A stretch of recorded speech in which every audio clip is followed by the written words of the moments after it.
कुछ राज ना वक्त के साथ धुंधले नहीं पड़ते, बल्कि और भी गहरे हो जाते हैं। ये ऐसी पहेलियां हैं जो हमें यह सोचने पर मजबूर कर देती हैं कि हम अपने अतीत के बारे में जो कुछ भी जानते हैं, क्या वो पूरा सच है? या फिर ये कोई ऐसा सच है जिसे हम इंसान अभी समझने के लिए तैयार ही नहीं हैं? तो चलिए आज निकलते हैं एक ऐसे सफर पर जहां हम दुनिया के कुछ सबसे बड़े, सबसे रहस्यमय राजों की दुनिया में गोता लगाएंगे। जरा सोचिए, एक ऐसी किताब जिसे आज तक कोई पढ़ नहीं सका। या फिर कोई ऐसी तकनीक जो अपने समय से हजारों साल आगे थी, इतनी आगे कि उसका होना ही नामुमकिन लगता है। और तो और वो लोग और वो जहाज जो बस यूं ही गायब हो गए, जिनका आज तक कोई सुराग नहीं मिला। तो चलिए सबसे पहले बात करते हैं खोए हुए ज्ञान की, ऐसी चीजों की जो हमें ये सोचने पर मजबूर कर देती हैं कि हमारे पूर्वज आखिर ऐसा क्या जानते थे जो हम आज भूल चुके हैं। ये है वॉयनिक मैन्युस्क्रिप्ट, दुनिया की सबसे सबसे रहस्यमय किताब। सोचिए, 600 साल पुरानी एक किताब जो 1912 में मिली। इसके पन्नों पर एक ऐसी भाषा है जिसे आज तक दुनिया का कोई भी एक्सपर्ट, कोई भी सुपर कंप्यूटर डिकोड नहीं कर पाया। और तो और इसमें ऐसे अजीब अजीब पौधों और फूलों के चित्र हैं जो हमारी धरती पर कहीं हैं ही नहीं। तो सवाल यह है कि आखिर यह है क्या? थियोरीज की तो जैसे बाढ़ आई हुई है। कुछ लोग कहते हैं कि यह किसी एलियन का भेजा हुआ मैसेज है, कुछ का मानना है कि यह किसी खोई हुई सभ्यता का आखिरी बचा हुआ ज्ञान है। वहीं कुछ एक्सपर्ट्स को लगता है कि ये शायद औरतों की सेहत से जुड़ी कोई पुरानी मेडिकल किताब हो सकती है। और हाँ, एक थ्योरी ये भी है कि ये सब बस एक बहुत बड़ा मजाक है, एक धोखा। लेकिन फिर वही सवाल, कोई इतना बड़ा धोखा करने के लिए इतनी मुश्किल भाषा और इतने सारे चित्र क्यों बनाएगा? बात कुछ हजम नहीं होती। अब जरा इस चीज को देखिए। 1901 में समंदर की गहराइयों में एक पुराने जहाज का मलबा मिला। उसी मलबे से गोताखोरों को ये जंग लगा हुआ अजीब सा यंत्र मिला। पहली नजर में तो लगा कि ये बस धातु का कोई बेकार टुकड़ा है, पर यह बेकार टुकड़ा नहीं था। ये था एंटीकिथेरा मैकेनिज्म। जी हाँ, दुनिया का पहला एनालॉग कंप्यूटर। आज से 2000 साल पहले बना एक ऐसा कंप्यूटर जो सूर्य, चांद, ग्रहों की चाल, यहां तक कि ग्रहण कब लगेगा इसकी भी भविष्यवाणी कर सकता था। ये तो अपने समय से हजारों साल आगे की बात है। तो देखा आपने, एक तरफ है वॉयनिक मैन्युस्क्रिप्ट, यानी ऐसा ज्ञान जिसे हम पढ़ ही नहीं सकते, और दूसरी तरफ है एंटीकाइथेरा मैकेनिज्म, यानी ऐसी टेक्नोलॉजी जिसका उस जमाने में होना ही नामुमकिन था। एक भाषा का रहस्य है तो दूसरा इंजीनियरिंग का, और ये दोनों मिलकर हमारे इतिहास की पूरी कहानी पर ही एक बहुत बड़ा सवालिया निशान लगा देते हैं। ज्ञान और तकनीक तो ठीक है, पर उन विशाल इमारतों और स्मारकों का क्या, जिन्हें देखकर आज भी यकीन नहीं होता कि उन्हें बनाया कैसे गया होगा। चलिए अब बात करते हैं पत्थरों में छिपे कुछ ऐसे ही राजों की। पेरू का रेगिस्तान, यहाँ जमीन पर सैकड़ों विशाल आकृतियां बनी हुई हैं। जानवर, इंसान, अजीब अजीब डिजाइन, और ये इतनी बड़ी हैं कि इन्हें ठीक से देखने के लिए आपको आसमान में हजारों फीट ऊपर होना पड़ेगा। ये है नाज़गा लाइंस, और यही तो सबसे बड़ा सवाल है।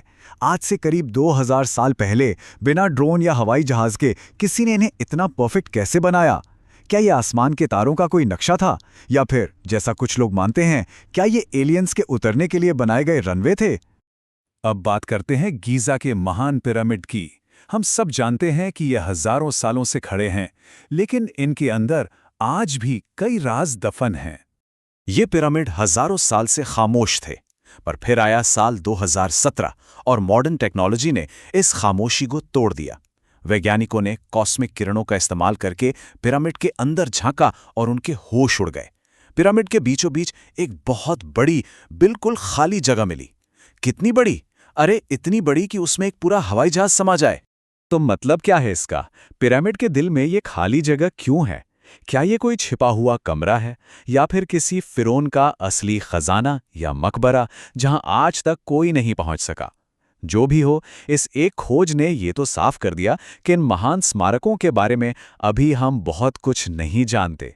अब दुनिया के एक और कोने में चलते हैं।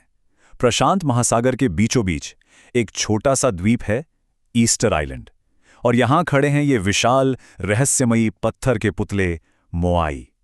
इनमें से कई का वजन 80 टन तक है, मतलब कई ट्रकों के वजन के बराबर। तो सबसे बड़ी पहेली यही है, सिर्फ पत्थर के औजारों से इन भारी भरकम मूर्तियों को बनाया कैसे गया? और उससे भी बड़ा सवाल, इन्हें पहाड़ से उठाकर मीलों दूर समंदर के किनारे तक लाया कैसे गया? पता है वहां के पुराने लोग क्या कहते हैं? वो कहते हैं कि ये मूर्तियां चलकर अपनी जगह पर खुद पहुंची थीं। और कहानी यहीं खत्म नहीं होती।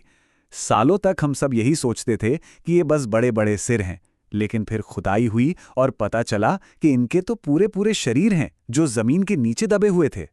इस खोज ने तो इस रहस्य को और भी गहरा कर दिया है। आखिर ये थे कौन और इन्हें क्यों बनाया गया था? तो हमने खोया हुआ ज्ञान देखा, असंभव निर्माण भी देखें। पर अब बात करते हैं उन घटनाओं की जो विज्ञान, विश्वास और तर्क हर चीज से परे हैं। बरमूडा ट्रायंगल नाम तो सुना ही होगा, और यहाँ का सबसे बदनाम किस्सा है फ्लाइट 19 का।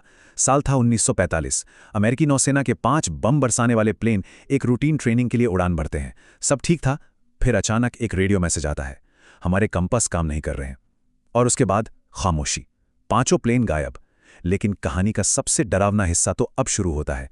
इन 5 को ढूंढने के लिए एक रेस्क्यू प्लेन भेजा गया, और वो रेस्क्यू प्लेन वो भी गायब हो गया, बिना कोई सुराग छोड़े। और आखिर में एक ऐसा रहस्य जो विज्ञान और विश्वास की लड़ाई का सबसे बड़ा मैदान है, ट्यूरिन का कफन। ये एक लंबा पुराना कपड़ा है जिस पर एक इंसान के शरीर की एक धुंधली सी छाप है। करोड़ों लोग मानते हैं कि ये वही कपड़ा है जिसमें सूली पर चढ़ाए जाने के बाद जीसस क्राइस्ट को लपेटा गया था। इस पर लगे निशान भी उन्हीं जख्मों से मिलते हैं जिनका जिक्र बाइबल में है। लेकिन विज्ञान कुछ और कहता है। 1988 में इसकी कार्बन डेटिंग हुई और पता चला कि यह कपड़ा तो महज 700-800 साल पुराना है। तो क्या यह आस्था का चमत्कार है या विज्ञान की नज़र में एक धोखा? ये पहेली आज भी अनसुलझी है। तो ये सारे रहस्य हमें कहाँ लाके खड़ा करते हैं? क्या ये सब इस बात का सबूत है कि इतिहास एक बंद किताब की तरह है जिसके कई पन्ने हम अभी तक पढ़ ही नहीं पाए? या फिर ये उस सच की तरफ इशारा कर रहे हैं जिसे जानने या समझने के लिए हम इंसान शायद अभी तैयार ही नहीं हैं? ये एक ऐसा सवाल है जो शायद हमेशा अनसुलझा ही रहेगा।